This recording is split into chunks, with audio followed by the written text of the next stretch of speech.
बिस्मिल्लाहिर्रहमानिर्रहीम अस्सलामुअलैकुम। Welcome to Faiz Mushtaq YouTube academy's channel. Respected viewers, higher education department ने Punjab public service commission के through lecturer की दो इकट्ठी भर्तियां की। एक भर्ती 2020 की एडवर्टाइजमेंट के ज़रिए से की गई और बाकी भर्तियां जो इस वक्त जिनके रिज़ल्ट्स आ रहे हैं 2021 और 2022 में जो भर्ती की गई है। लेकिन उसके बावजूद पंजाब भर में बहुत ज़्यादा नए कॉलेजेस के क़याम के बाद और इसके साथ साथ कुछ कॉलेजेस अपग्रेड हुए हैं जहाँ पे बीएस के प्रोग्राम स्टार्ट किए गए हैं।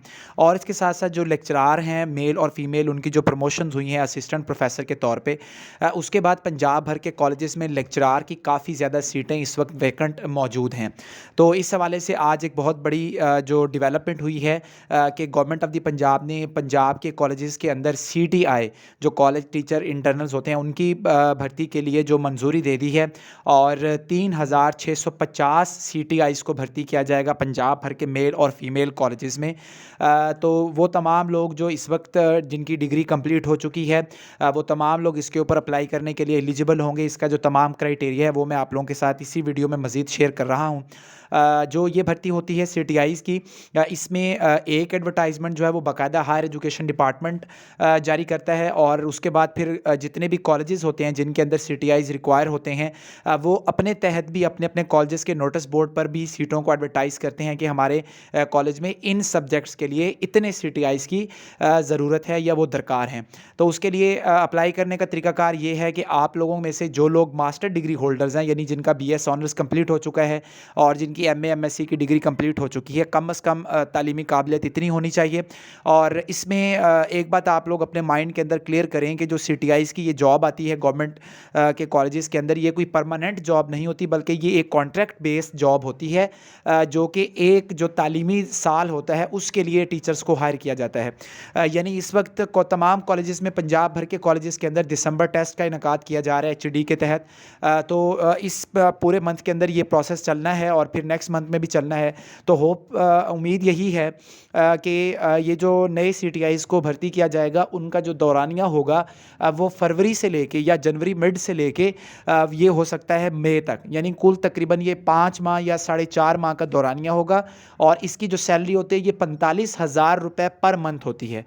यानी जो सीटीआई भर्ती किए जाएंगे उन्हें 45,000 रुपये माहाना तनख्वाह दी जाती है। और ये जो तनख्वाह होती है ये आपको 1 महीने बाद नहीं मिलती, बल्कि जब आपका टिनोर कंप्लीट हो जाएगा तो आपका पूरा एक क्रॉस चेक बनता है और आपको इकट्ठा ही ये सारे का सारा जो आपकी अमाउंट होती है ये आपके अकाउंट के अंदर मुंतकिल कर दी जाती है जितने भी महीने आपने बतौर सीटीआई काम किया होता है। और उसके साथ साथ आप लोगों को एक एक्सपीरियंस सर्टिफिकेट भी दिया जाता है कि आप गवर्नमेंट के इदारे के अंदर एज ए सीटीआई जॉब कर चुके हैं। और आपके पास ये भी अपॉर्चुनिटी मौजूद होती है कि आप वहाँ पे, अगर वो एसोसिएट कॉलेज है तो वहाँ पे आप एफए एफएससी की इंटर की क्लासेस को पढ़ाते हैं।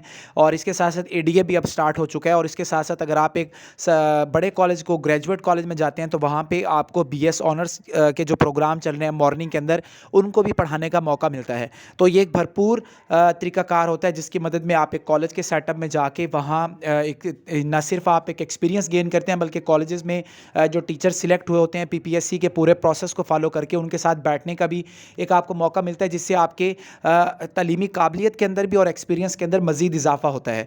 तो वो तमाम लोग जो इस वक्त जिनकी डिग्री कंप्लीट हो चुकी है उन्हें ज़रूर ये जब ये जॉब्स पीपीएससी जब ये जॉब्स हायर एजुकेशन डिपार्टमेंट के थ्रू एडवर्टाइज़ होंगी, ये जॉब्स एचईडी एडवर्टाइज़ करता है। इसका कोई टेस्ट नहीं होता, इसका सिंपल सा क्राइटेरिया है।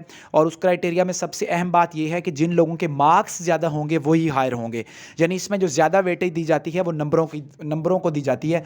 जैसा कि आपको यहाँ पे नज़र आ रहा है कि जो एजुकेशनल क्वालिफ़िकेशन के मार्क्स होते हैं वो 85 होते हैं। और मास्टर डिग्री से अबव अगर आपने एमफिल वगैरह किया तो उसके 5 मार्क्स होते हैं। और इसके साथ साथ अगर आपने कोई बोर्ड के अंदर टॉप किया है या यूनिवर्सिटी में आपकी कोई पोजीशन है तो उसके 5 मार्क्स दिए जाते हैं। और इंटरव्यू जो कि कार्रवाई बस होती है उसके भी आपको 5 मार्क्स दिए जाते हैं। वो इतना मैटर ज़्यादा इंटरव्यू नहीं करता। तो ज़्यादातर आप लोगों का जो एकेडमिक बैकग्राउंड है वो इस हवाले से स्ट्रॉन्ग होना चाहिए, क्योंकि ये ऑब्वियसली जब इसका टेस्ट नहीं लिया जा रहा और इसका कोई इतने ज़्यादा मार्क्स के इंटरव्यू नहीं लिया जा रहा, तो इसमें ज़्यादा आपके नंबर्स ही चलने हैं। तो जिन लोगों का जीपीए बहुत अच्छा है, मैट्रिक एफएससी में बहुत अच्छे मार्क्स हैं, उनके लिए ये ज़्यादा पॉसिबिलिटी होती है कि वो इसमें सिलेक्ट हो जाते हैं। और आपके पास ये भी ऑप्शन होता है कि आप अपने ज़िले में मौजूद या अपनी तहसील में मौजूद जितने भी कॉलेजेस हैं, उन तमाम कॉलेजेस में जाके एज ए सीटीआई अप्लाई कर सकते हैं और कम्पीट कर सकते हैं। यानी ज़रूरी नहीं है कि सिर्फ आपने एक कॉलेज में अप्लाई करना है, बल्कि आप एक से ज़्यादा कॉलेजेस में भी अप्लाई कर सकते हैं। और उसका जो तरीकाकार होता है वो सिंपल होता है कि आपने एक जो एप्लीकेशन है या जो दरख्वास्त है वो आपने लिखनी होती है, और प्रिंसिपल ऑफिस जो होता है वहाँ पे जाके आपने सबमिट करवानी होती है। तो ये मोनेस सिलाई जो हैं उनकी बाकायदा आज ट्वीट आई है, और 3650 जो सीटीआईज़ हैं उनकी मंजूरी दे दी गई है। बहुत जल्द इंशाल्लाह इसकी हायर एजुकेशन डिपार्टमेंट के थ्रू एडवर्टाइजमेंट आएगी, और ये एडवर्टाइजमेंट इंशाल्लाह दिसंबर के आखिर तक आपको नज़र आ जाएगी और जनवरी के शुरू में। तो आप इस हवाले से मेंटली तौर पर प्रिपेयर रहें। वीडियो को लाइक, चैनल को सब्सक्राइब करें, अपना बहुत ज़्यादा ख्याल रखें जी। अल्लाह हाफ़िज़।